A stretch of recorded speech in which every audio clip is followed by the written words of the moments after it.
Okay, it looks like we are live. It is Saturday, December 22nd, and it's about 2:45 p.m.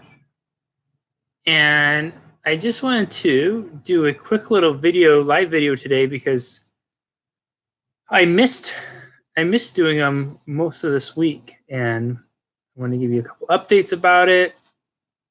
I want to check in and see how you all are doing. So just give me one moment here and I will share this on my other pages really fast. And if you have a friend or family you'd like to have join in here, please feel free to do so. And while I'm doing that, go ahead and say hello. Let me know where you are spending your Saturday and what the temperature is where you are. Say hello and what the temperature is where you are. And then I just have I just have two more quick shares to do, and then we'll be ready to go real fast here. Just give me 19, just a little over 19 seconds, and then I'll be ready to go. Shoot, which one was I just gonna do? I think this is the only one. Usually I can keep track of them, but my mind is blank. So if you're just logging in, say hello and where you're spending your Saturday at and what the temperature is. Let's see who all's on here. Okay. Why can't I get this thing to work? There we go. All right, Chrissy, Stacy. Hey, Stacy, what's up? Stacy, what's up? Peter, hey, Peter, Lisa, Dylan, hey, Merry Christmas. Merry Christmas. Hey, Mick, hello to England. Hello, Christy. Balmy 35 in Ohio. You know, what's funny is I was talking with a friend of mine 2 days ago who lived in Ohio for a number of years, and we were laughing because it was down in the 50s in Southern California, and he was so cold, and he was saying how soft he's gotten having lived back in California for the last 2 years now. It's totally weakened his immunity to cold. Hey, Cameron from New Zealand, good to see you on here. 4 degrees, my goodness. -6 in Canada. Oh my gosh, I can't even imagine. Hey, Christy, Merry Christmas. So really quick, I want to jump on and just send this message. And I wanted to first apologize to all of you. I overcommitted last week, and I had committed to showing up to do my regular online schedule, which is typically Monday through Friday. And I missed pretty much, I think, every day. Well, I think I made it Monday and Tuesday, but I missed the rest of the week. And I had some friends visiting from out of town Monday, Tuesday, Wednesday, and Thursday. And then I had a Christmas party on Friday that went much longer than I thought it would. And I totally overcommitted, and I totally mismanaged my time trying to fit in the online videos with the social commitments, with client commitments, with work commitments, with other things I have. And I just wanted to I'm going to take the moment to apologize to all of you, because I know some of you will plan on showing up at the times I say. Some of you are pretty regular live attenders, and that you set aside the time in your life and your schedule to be here. And you know, I think it's very disrespectful of me not to show up at the time I promise, and not to honor that commitment I make to all of you. And I'm sincerely apologize for that. You know, it's interesting observing my own psychology in this process, because there's a part of me that says, in the moment of decision, or when I'm trying to skip the schedule and I really want to show up, this is seriously, doing these live videos are one of my favorite things I do. I love interacting with you all. I love chatting with you all. And then when it comes time to doing in a busy week like this last week, and the decisions made not to do it, in my mind, you know, there's that little insecurity voice that says, nobody even cares. People don't show up. You know, nobody's gonna watch. Nobody would watch anyways. Why would they make the time to watch what I have to say? And it's really fascinating to see that voice pop up, even though I know that there's often value on here, and that many of you appreciate it, because many of you are so kind to share this, to tag your friends with it, to write me and tell me about the value you get out of it. But the point of me sharing that is that even at the level, I think that life, we're always students of life. And so while I will spend the majority of my days working with people about mindset and heart set and coaching people and working with different companies and organizations and their teams, I still have my own struggles with my own self-worth at times. I still have my own little voices that pop up and that might say something that I don't in my heart believe it's true, but I allow myself to be influenced at the moment. So the second part of this I wanted to share with you all is one, I wanted to take the time to apologize. Two, I wanted to just mention that because mindset and heart set, mental mastery and emotional mastery is really, it's a life journey. It's something that we don't just, I think, one day all of a sudden wake up and say, okay, now I got it. I'm good. It's something that contextually we're always having to adjust. We're always having to reapply. We're always having to build on and improve upon. And if we do that, then we can really find ourselves living in more blissful states being emotional states of happiness, joy, love, and fulfillment. We can find ourselves better managing the challenges of life, heartbreak, deaths, struggles with work, struggles with health, all those types of things.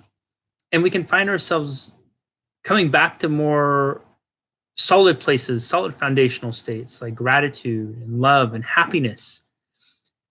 And I think it's also important in that to recognize, because what we don't want to do is when we experience something or we feel something is just to dismiss it and sweep it under the rug. The worst thing I could have done for my own well-being would be to recognize and to hear that voice go off and to recognize it and then just dismiss it and push it on the rug and say, oh, well, that was kind of silly, or that was kind of in passing, because it wasn't. It was a decision I was making. And so for me, I wanted to step back from that and say, well, what is this saying about me? What can I learn from this? What does it tell me about how I show up? And one of the conversations I had to have with myself was about self-worth, about value, about not having my worth be reflected in, the number of likes or the number of people who show up on these, the number it goes out to Facebook, but really committing to showing up on here, not because of any of that stuff, but because it's for those of you who do show up, and committed to showing up for each of you, and committed to showing up from a place of caring and of service and a place to show up and to have a message that I want to deliver from my heart, because I care so deeply about people, and I care so deeply to want to help people that's more important to me than the ego part that says, oh, well, da da da. And I felt like that might be something that you would find value in hearing or sharing today. So the third thing I wanted to share with this is not just to say I'm sorry, but to give you my own introspective of my own whatever is going on here. And when I say whatever's going on here, it's not just this piece of hair that I recognize is sticking out, but also it's the third thing is to circle back around to the apology, how powerful an apology can be. In that inner dialogue, I was saying to myself, I was saying that, just to let it shine, pick back up on Monday, whatever. But there was also the reality that I broke my commitment, my agreement I had made to each and every one of you who show up to these live videos. And I broke my commitment, my agreement I made to myself. I knew how busy the week was going to be with work. I knew how much a time I was going to spend and devote to friends. And I should have never agreed to show up. I should have just said, hey, here's my reality of what's going to go on. And my choice is going to be to choose to spend that time with work and then the extra time I'm going to have with my loved ones. And everyone on here would have understood that. But I didn't do that. And sometimes it's not always the easiest thing to do to apologize. It's not always the easiest thing to say that we screwed up, we made a mistake, we let somebody down. But in doing so, I think two things happen. Number one, we get to be more integrity with ourselves and the people that we're apologizing to. And number two, we release the emotional cloud that hangs over our head. See, if I don't apologize, then what stays over me and what follows me around is just my inner voice, my inner chatter of, my own dialogue of why I didn't or what I could have or all those types of things. And the same with any of you, if it inconvenienced you, your own inner chatter, right? Your own inner voice about, oh, Jesse just doesn't care that much. He's a hypocrite. He says he's going to do this, but he doesn't show up. Blah blah blah. And the real power of apologizing is it gives us all a space to just release, to let go of the emotions, to air out our thoughts, to air out our opinions, and to recognize that we can apologize and people can feel what they feel, and it's not necessarily a reflection on us, but it's just they're feeling what they're feeling, and they just wanted a space to voice that. So that's what I have for you today. I really hope this is something of value. I hope this is something helpful.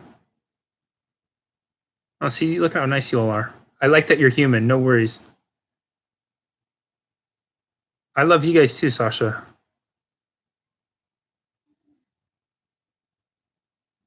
Mick, what do you mean? What about with someone with stage 4 cancer? I'm happy to elaborate on that. If you could just clear that up. Have a wonderful holiday. You too, Cheryl. Hey, Netherlands. I love that. It's only a mistake if you don't recognize it. Otherwise, it's a learning experience. And Mick, if you want to elaborate on that, I'm happy to speak to that. But yeah, so that's the gist of what I have for you all today. And next week I'm still working out the live schedule.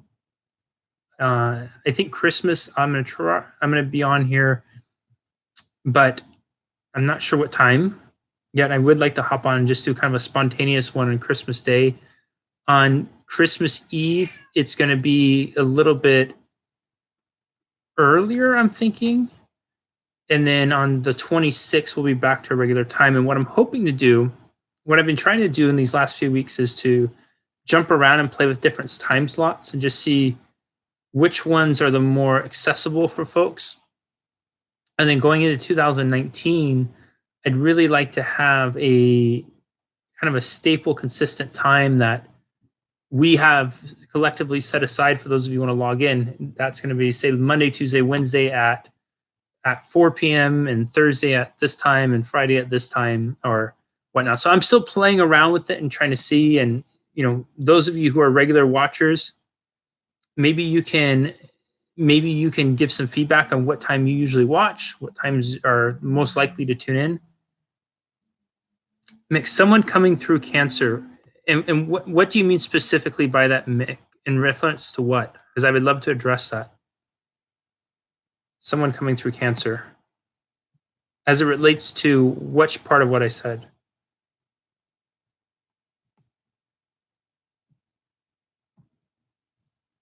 And then let's see.